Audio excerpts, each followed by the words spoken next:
Well, hey, I'm Travis Steiner, lead designer on Socom 4. Today I'm going to walk you through some video footage taken from our recent gamescom demo we demonstrated last week in Germany. This is actually the first mission in the Socom 4 campaign.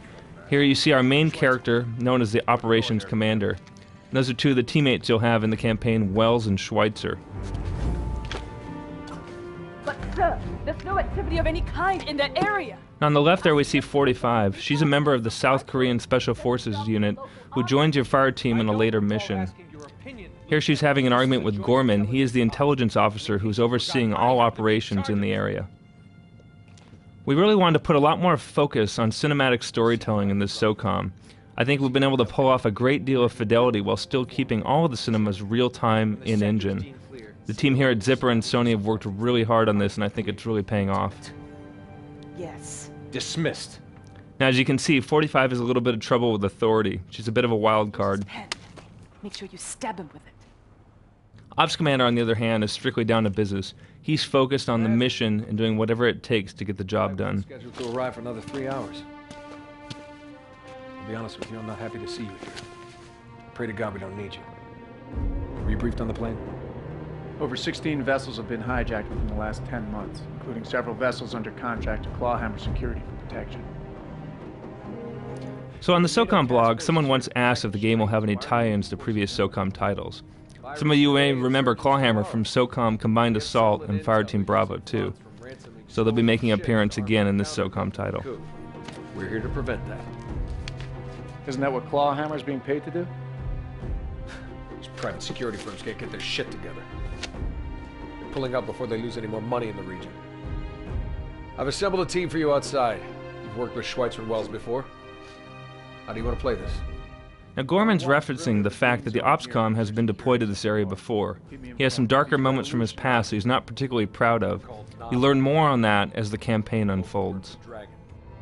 It's just a bunch of farmers with guns, if you ask me. If Naga makes a move, I want to know about it. Immediately. Why NATO sent you, I guess. After all, nobody knows these people better than you, right? I'll be running things. Check back at 0600. Dismissed. So again, you start the campaign with just 2 teammates, but we expand to 2 more later on. In total, your fire team becomes a 5-man group as opposed to the 4-man teams we had in the previous titles. So we flash forward here a couple hours. Naga has just unleashed attacks throughout the city. The fire team is evacuating this embassy. Just like fucking Saigon. That's the last of them.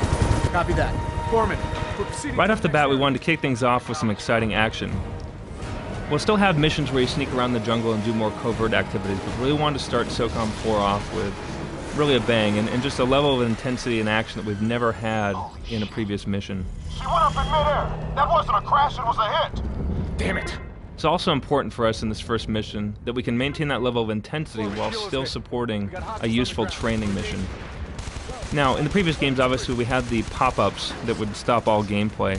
We wanted to make sure that the training tips in Socom 4 appear in a non-obtrusive fashion. It's one of those things where even if the player's already learned everything there is about the game, this first mission is still something compelling that they'd want to come back and replay.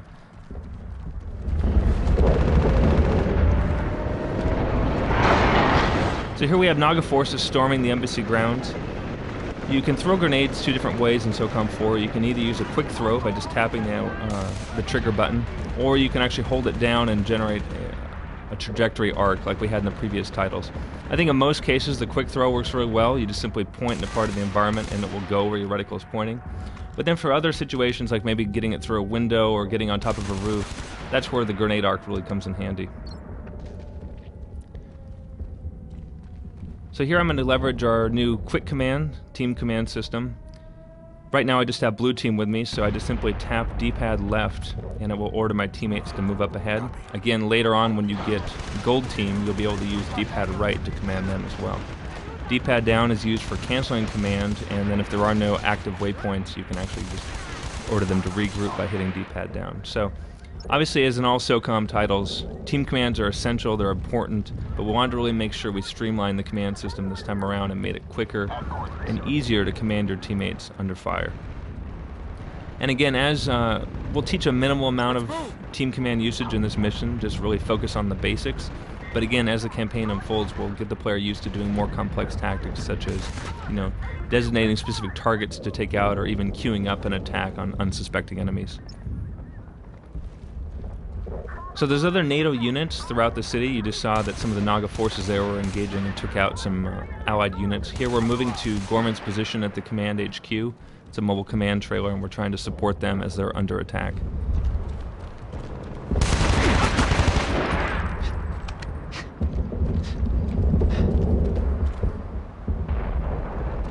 All teams to me. Moving to you, sir. So again, you see there a ship there in the distance. There's also a fleet of naval ships, allied ships offshore, and they're under attack as well. I can't reach your position. We'll cover from above.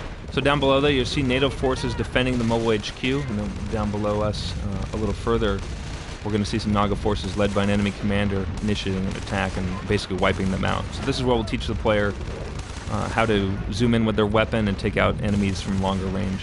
And we have a lot of destructible aspects to the Socom 4 environment. So see, here's a lava grenade. Humvee there explodes. So everything from small arms fire all the way up to airstrikes will take out different parts of the environment. So things like cover, vehicles, and key parts of the environment. Really want to make sure when you enter a firefight and you engage the enemy that you don't leave that place the same, looking the same as when you entered it. We really want to show that devastation.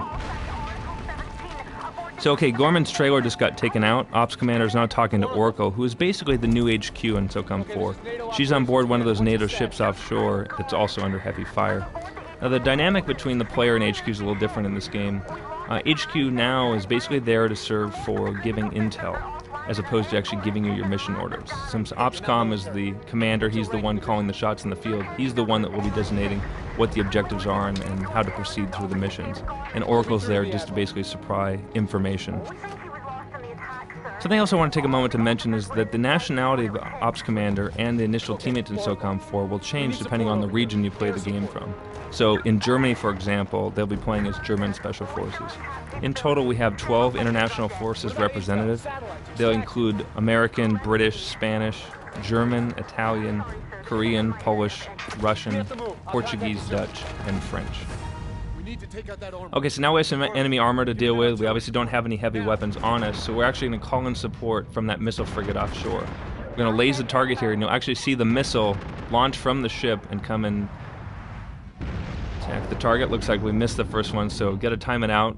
Now, obviously, this, as the first mission here, this is a relatively easy one to do. It's really just about timing out where to hit the tank and anticipating where it's going to be moving to. In later missions, when we have these kind of moments, you'll actually be dealing with enemy infantry at the same time, so we really ramp up the difficulty. Oracle. All right, now that we've taken that out, the NATO ships are still being harassed by enemy artillery somewhere in the city. They don't know exactly where it is, so our next objective is to go find that enemy artillery and take it out. I'm on the fire.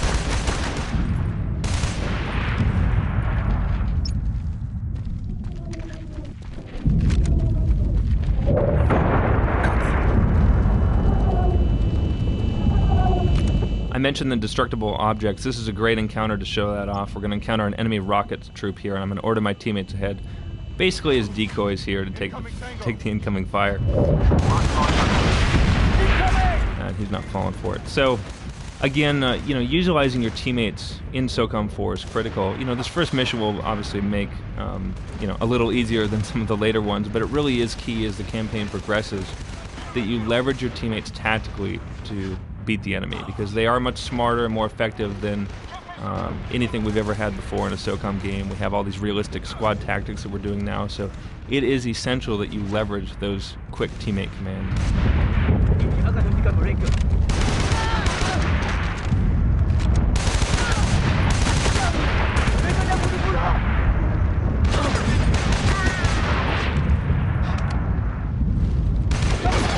So again, as we move up here to clear out this section of the freeway, I'm going to order my teammates up ahead. You'll see that also, again, as I'm shooting up the cars as well, not just throwing grenades, they're reacting to every shot.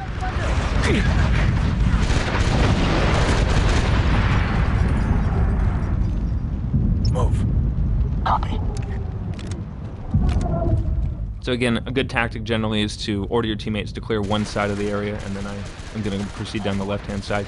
And you can see just when I leverage my teammates here in a situation like this, just how quickly the three of us are able to take out all those enemy forces. And again, later in the campaign, when we expand the squad to be a 5-man team, and we're encountering, tougher enemies, more enemies later in the game, again, that's going to be really essential.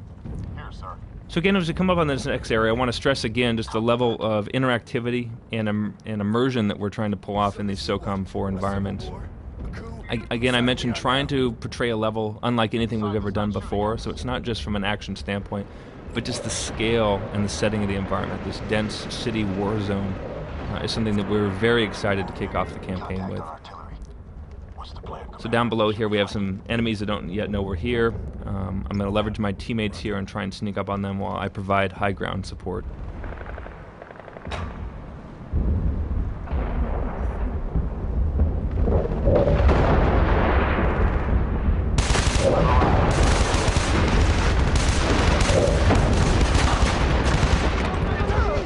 So again, this area you're going to see the enemies using more squad tactics. They're going to provide suppressing fire.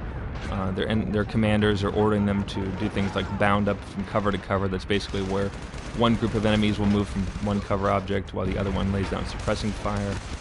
And really this encounter plays out uniquely each time. I don't know if you guys have seen other videos of this part of the demo level, but really it changes each time because of our dynamic AI behavior. So in this case, they're kind of staying back a little further away, and it's more of a long-range engagement as they're using cover further back. But I've played it other times where they'll use grenades and really move up on us close and really catches you off guard. So you have to be ready, both as the player and as a commander, worrying about what your teammates are doing to counter those enemy tactics. And also, again, since the cover is destructible, you got to be ready if they hit you with heavy weapons to move positions and react to the enemy fire. I've got contact. Got tangos.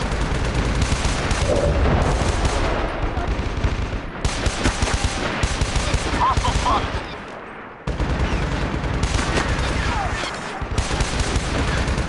Enemy advanced. And again, this environment really supports a great variety of gameplay. We've got enemies up high, enemies low, and this open space allows for really, again, those dynamic squad tactics. We can have them do something unique each time because we really have the space for it in this final combat area.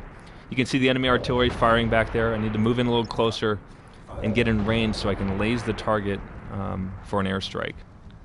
The Allied forces don't know exactly where the artillery is, but once I pinpoint it, we can take it out for good.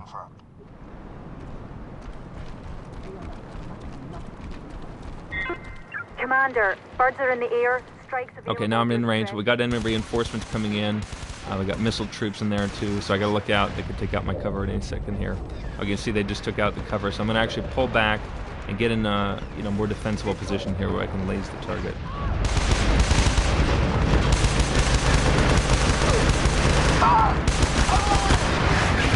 Incoming!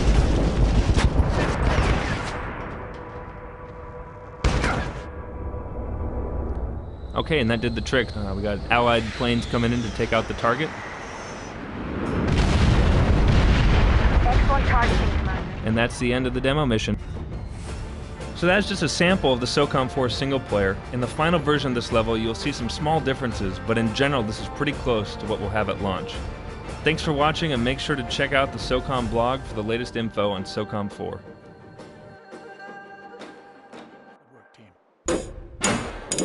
PlayStation